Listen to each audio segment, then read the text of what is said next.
All Entertainment Manipur na puthokchaba Lousing Pukkei haina mingthonjaba wari asigi ahanba episode asida pujarakliba wari asi Ngakpibagi Shakti.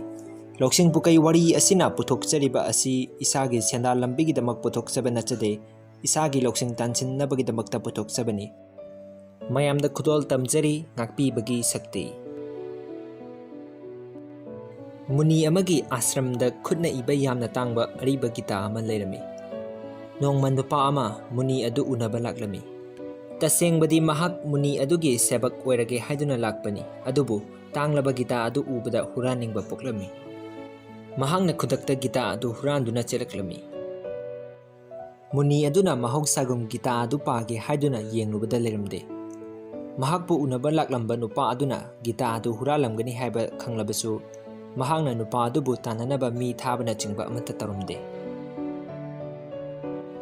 Asomda nupa aduna mahangna huralakpa gita adu ariba tangba pot yonba antika dukan amada yonnaba puraklami. Mahangna lairik adugidamak lupa lising ama pamlami.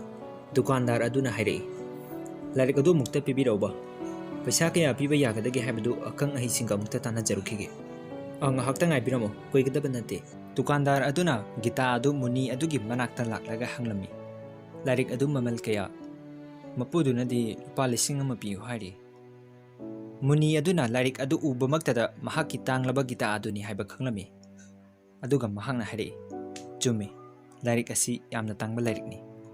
Lupa lising ama hena pikibada karisu kaide. Dukandar aduna dukanda halaklaga hairaklami. Nahaki lupa lising ama do sida leire. Lobiro. Ayhangna lairik asi ashramgi muni da yenghalure. Mahangna lairik asi yamna atangmani aduga lupa lising hena pikibda kaisu kaide na habire. Lupa aduna pakana hangi. Munina ataidi kari hari. Kaisu harakteda. Karigino nang adu hanglibade. Lupa aduna hari. Ay lairik asi yonjaroi. Mahangna khudakta muni adugi manakta chelaklaga makhong soktuna khurumlami. Loinana gita adu loksin binaba haijarami. Muni aduna hari. Ibungo gita adu nangonda thamjaro.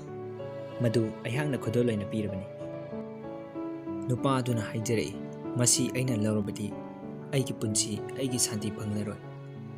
Namit adudagi hauna nupa adu muni adugi matung inbo oina ashram maduda laiki.